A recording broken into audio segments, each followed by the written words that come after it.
for those creative fanatics, though, for those who love beautiful things, for those who love simple things, the beautiful things of life, this kind of business is for you.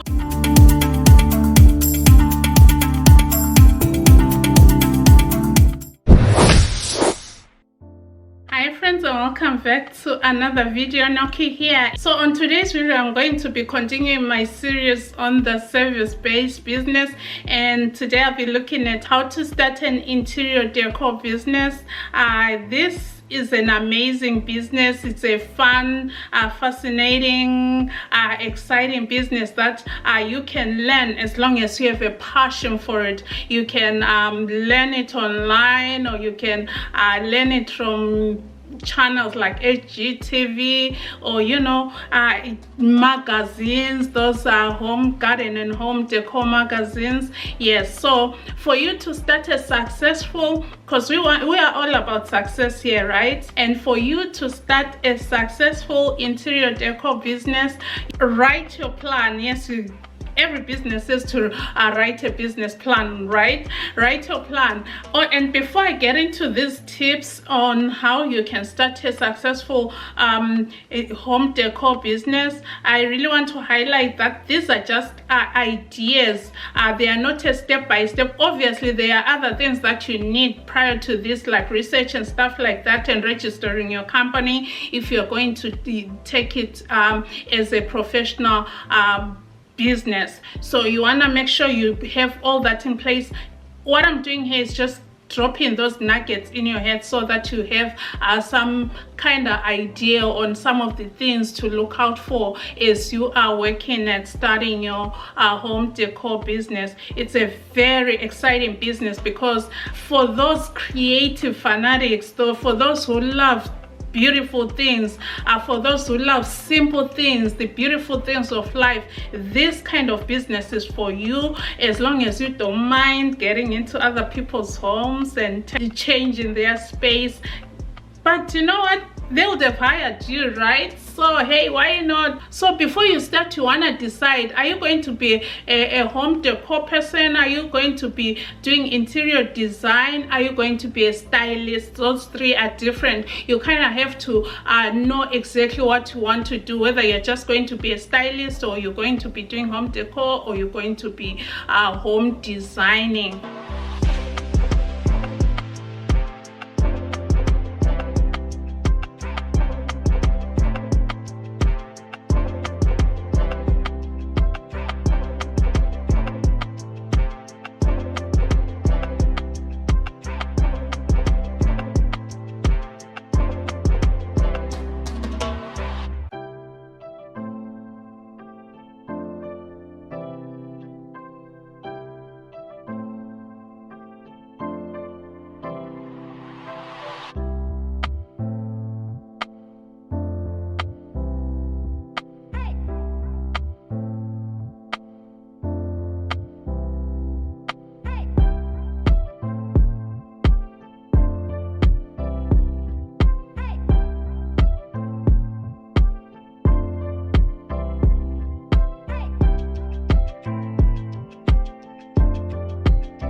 And then once you decide on what service you're going to be providing exactly, you want to decide on your target audience. Who are you going to target? Who are you going to be serving? Are you going to be serving the working class? Are you going to be serving the working class millennials? Or are you going to be serving the over 50s? Are you going to be serving those people who are on a tight budget? Are you going to be serving the bougie people, you know, those ones who buy $10,000 rugs? drugs, you know what I'm saying? Yes, I've heard of those.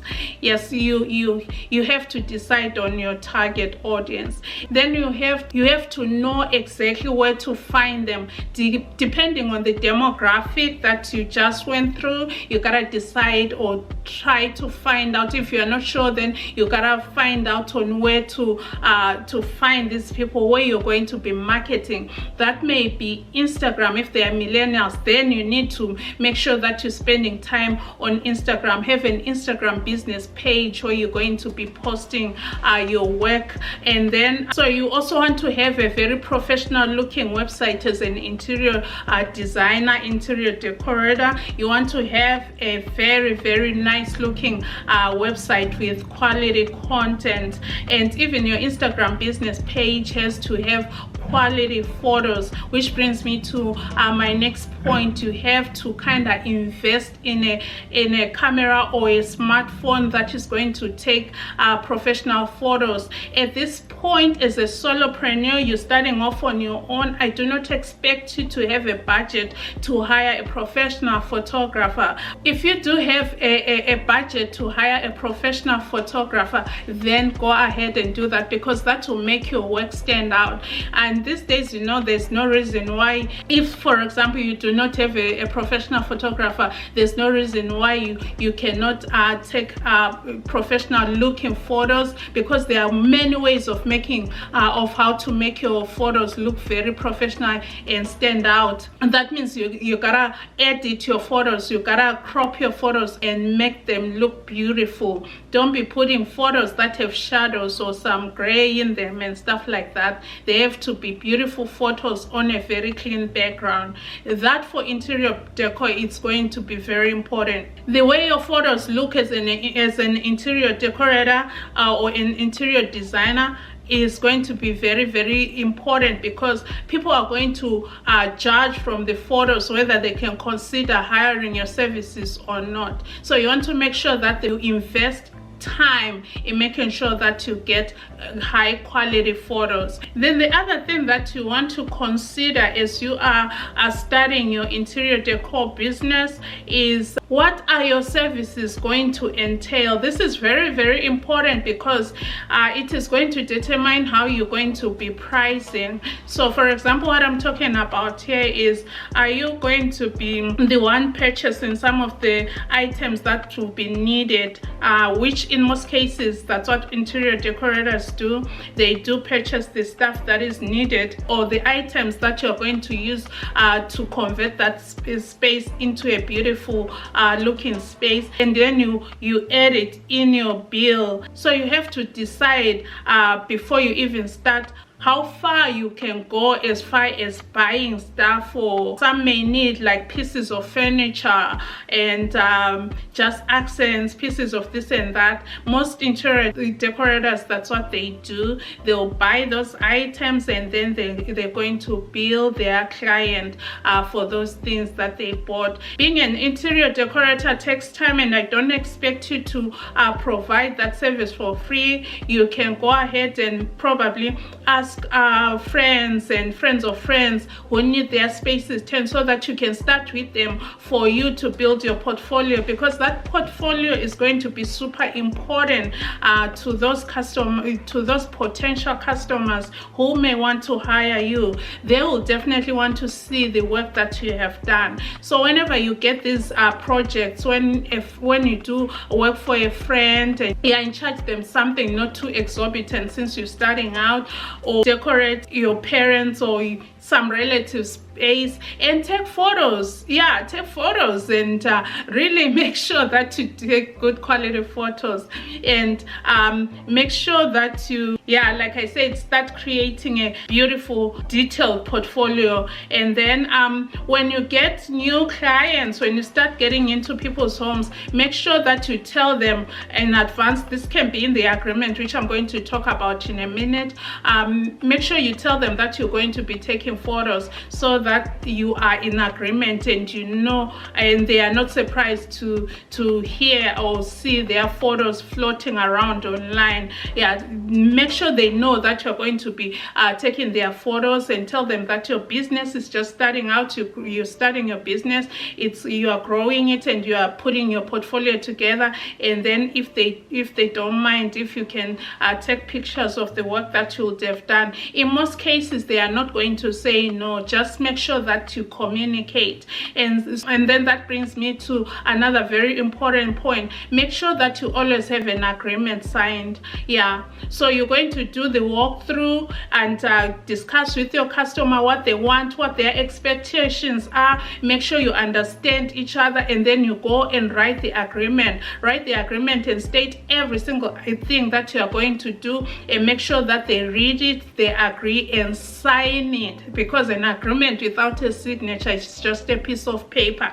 Make sure that they sign the agreement, agree on the terms of payment. Are they going to pay half down before you start, so that you are able to go and buy those things that you need to decorate their home, and then finish off when you complete the project? Ideally, that's how you should do it, but it is entirely up to you. Most interior decorators, they'll ask for half down. Once they get the deposit paid, then they can start working on the project. Yeah, so what I want to stress, and what I cannot stress enough, is make sure your agreement is clear, very clear, and make sure you understand each other. And go back and make sure you are sending emails, communicating, because there's something about communication. Express your appreciation for their business, and that you're excited that they've given you this opportunity to turn that space into something that they are going to thoroughly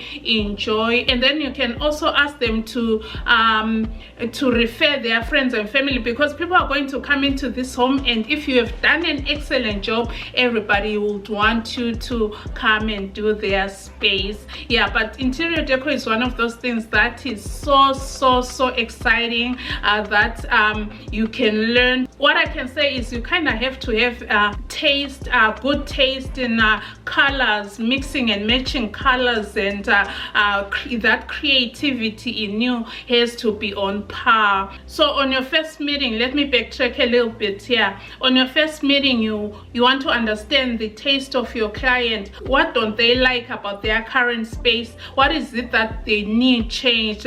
What are their favorite colors? The colors that really put a smile on their face. Are they those earth tone colors, or do they like the bolder colors? You know what I'm saying? As you are putting together your portfolio, you always want to make sure to bring it to your first appointment, to show them, and also refer them to your website, your Instagram, where most of your work will be housed, where your prospective clients can go and view them. Okay, yes, my friends, so be excited about this new venture, and I'm rooting for you. If you have decided to be an interior decorator, please go ahead. It is so exciting. I love to see the before and after photos, which is another thing that I was gonna say. You know what, make sure that you take the before and afters, because that transformation can really add